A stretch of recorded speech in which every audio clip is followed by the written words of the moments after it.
la tasa de mortalidad de esta pandemia es realmente tremenda. Vamos a hablar con el doctor Sedenta. Entonces, ¿cómo le va, doctor? Buenas tardes.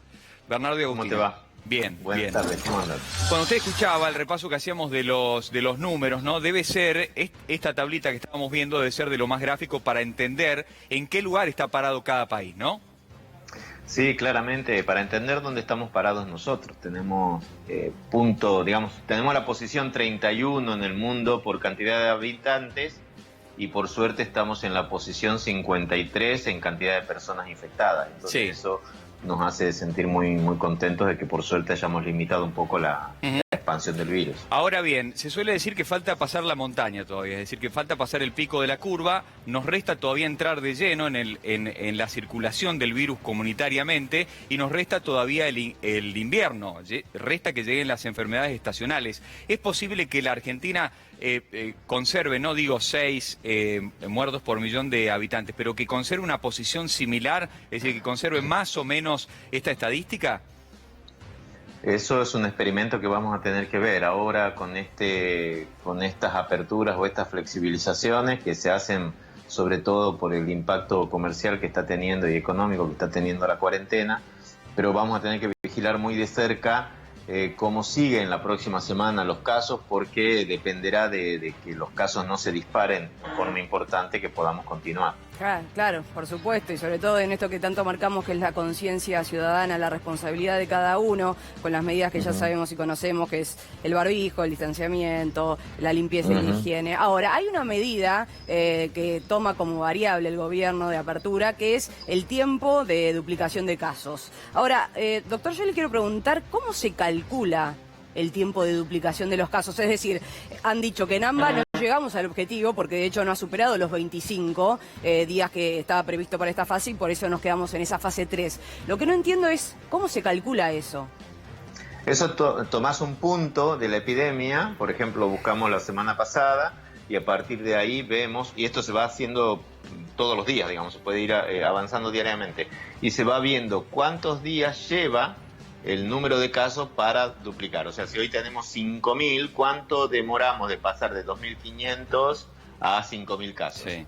Entonces, con ese número que va cambiando día a día, porque cada día que pasa puede ir agrandándose o achicándose, tenemos el tiempo de duplicación. Ahí Otro indicador viendo, que es mucho más importante todavía, y el tiempo de duplicación en Argentina está bajo y se está alargando porque hemos logrado mantener los casos bajos permanentemente. Cuando los casos se disparen, eso va a achicarse. Y eso es lo que hay que tener cuidado. Otro factor que es muchísimo más rápido para detectar esto es el R0, o sea, la tasa de transmisibilidad. Sí. Cuando un R0 está mayor de 1, la epidemia crece, y cuando está menor de 1, la epidemia se achica. ¿Y nosotros estamos ahora en cuánto? Es muy diferente porque depende de qué distrito miramos. En Sí. términos globales, Argentina está en 1.08, Sí. está creciendo lentamente, pero si mirás Rosario, Salta, San Juan, está entre 0.5 y 0.7, si mirás AMBA, sí, o Ciudad de Buenos Aires, está en 1.3. Sí. Entonces sabemos que en estos distritos está creciendo, como lo estamos viendo en los números, digamos. Claro. Que vimos que pasamos de 70 a 100, 120 casos en la ciudad con estos brotes en la villa. De todas maneras, son números alentadores, ¿no? Pero de todas maneras hay interrogantes que empiezan a surgir, lógicamente, a partir de que se empiecen a abrir actividades. Por ejemplo, la Ciudad de Buenos Aires, todo indica, si el Gobierno Nacional le concede la autorización, que esta semana va a habilitar la actividad comercial entre el martes y el jueves, con números de documentos para las compras que no son esenciales, etcétera. Ahora, digo, cuando toda esa gente, tanto los comerciantes como los clientes, cuando toda esa gente salga a la calle, ¿cómo se va a hacer, por ejemplo, para evitar que se use el transporte público, ¿no? Y que eso no represente un foco de contagio? ¿Qué es lo que se espera? Digo, ¿qué números esperan a partir de esta apertura parcial? Bueno, lo que dijo muy claramente ayer el presidente, el transporte público no se puede utilizar, es solamente para el personal esencial, solamente para los que tienen la autorización de trabajo del último decreto, médicos y las 9 profesiones que están incluidas en esa excepción. Otra cosa que hay que tener muy en cuenta, que sigue en pie la licencia obligatoria para las personas que tienen factores de riesgo o más de 60 años. O sea, no pueden ir a trabajar por más que se hayan abierto esos comercios y están obligados los empleadores a mantener todavía el sueldo porque están con licencia obligatoria. Esto es importante porque estas aperturas se están haciendo para reactivar un poco la economía, pero no son un pasaporte a la circulación irrestricta. Claro. Hay que tener muy en cuenta que cualquier oportunidad en la que uno se ponga cerca de otra persona con coronavirus, sepa esa otra persona que, digamos, esté con síntomas o sin síntomas, son oportunidades de transmisión y si lo hacemos sin responsabilidad, esto puede disparar un número de casos. Desde ya que sí. Ahora, doctor, también pienso en esos comercios que a partir del martes reactivarían en Ciudad de Buenos Aires y a nivel país también con más flexibilidad. ¿Cómo se aplican los protocolos de sanidad? Me refiero a que yo tengo un comercio, ¿qué tengo que presentar al Poder Ejecutivo? ¿Cómo me habilitan mi lugar? ¿Qué es lo primero a nivel sanidad, me refiero, ¿no? ¿Qué es lo que sí tiene que haber? Lamentablemente no tengo acceso a, digamos, no he recibido ninguna información del gobierno de la ciudad. Estamos trabajando, digamos, vamos a tratar de contactarnos desde la Sociedad Argentina de Infectología con la gente del ministerio para ver si han puesto en marcha. Hay varias recomendaciones de desinfección que están publicadas en la página web del gobierno y muchas disposiciones en cuanto a la cantidad de personas que pueden estar dentro de los locales, que ya estaban en marcha para los lugares esenciales, supermercados, por ejemplo. Entonces yo supongo que se va a implementar la misma estrategia.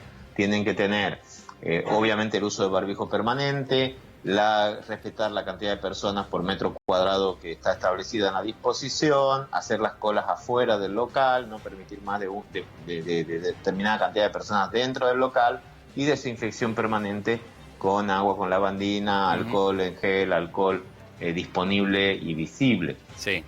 Pero no sé si van a implementar nuevas medidas porque no se han comunicado con nosotros al respecto. Ahora, doctor, da la impresión de que estamos con un problema, con una encerrona, que es decir, que la cuarentena evidentemente ha sido muy exitosa porque se han mantenido muy a raya el número de contagios, el número de muertes, gracias a Dios, mucho mejor todavía. Pero cuando uno habla de lo que se conoce como inmunidad de rebaño, es decir, el momento en que todos hayamos tomado contacto con el virus y por tanto no corramos riesgo de contagiarnos, eso también se demora en llegar. Digo, ¿cuál es la estrategia a mediano y a largo plazo? Porque es como, digamos, hasta ahora es una curva que nunca termina de subir justamente por lo exitoso que ha sido la cuarentena. No sé si me explico. Sí, te explicas muy bien y bueno decirle a la audiencia que ningún país aspira ya a generar inmunidad de rebaño. Sí. Los éxitos que creían que esto iba a generar no se han visto y como decía ayer el presidente, Suecia, que era el último país que estaba esgrimiendo esta teoría, también ha claudicado. Esto empezó con Inglaterra, siguió con Estados Unidos, con Brasil, con Italia, mismo Chile, bueno, con Italia exactamente en la primera fase antes de que cierre todo cuando cerró solamente Lombardía. Entonces, en todos los países en que se intentó que algún porcentaje de la población se infecte para poder tener la seguridad de que el virus podía diseminarse sin afectar a la población, terminó afectando gente mayor, terminó aumentando la mortalidad muchísimo y tuvo que suspender esa estrategia porque iba a ser irremontable. Esto es importante porque en las redes circulan en algunas noticias fake, sobre todo en grupos de adolescentes, sugiriendo hacer fiestas de infección de COVID una locura, para poder salir. Pero entonces, ¿qué es lo que hay que, doctor, tener claro? Entendemos, pero ¿qué es lo que hay que esperar? Es que aparezca la vacuna. Entonces, estirar a que aparezca la vacuna. Hay que esperar a limitar los casos y evitar las nuevas infecciones, como pasó en Rosario, como pasó en Salta, como pasó en Jujuy, digamos, impedir la infección, controlar a la frontera que no lleguen nuevos casos desde afuera y lograr ir limpiando el territorio de transmisión. Eso es muchísimo más difícil en Ciudad de Buenos Aires y provincia de Buenos Aires por las complejidades, por la densidad poblacional, tal cual, por el tráfico, pero no es algo que no se puede hacer. Se hizo en Wuhan, evidentemente, y es el único país por el momento que lo ha logrado, ¿no? Entonces, pero muchos distritos en las provincias lo han logrado contener. Entonces hay que tratar de mantener esta situación así máximo tiempo posible hasta que haya vacunas. Que pueden demorar varios meses. Lo último, muy breve, ¿cuándo se vuelven a reunir con el presidente, doctor? No hay de momento convocada reunión, supongo que como siempre pasa Sí. y ha pasado en estos eventos, antes de que expire el decreto anterior,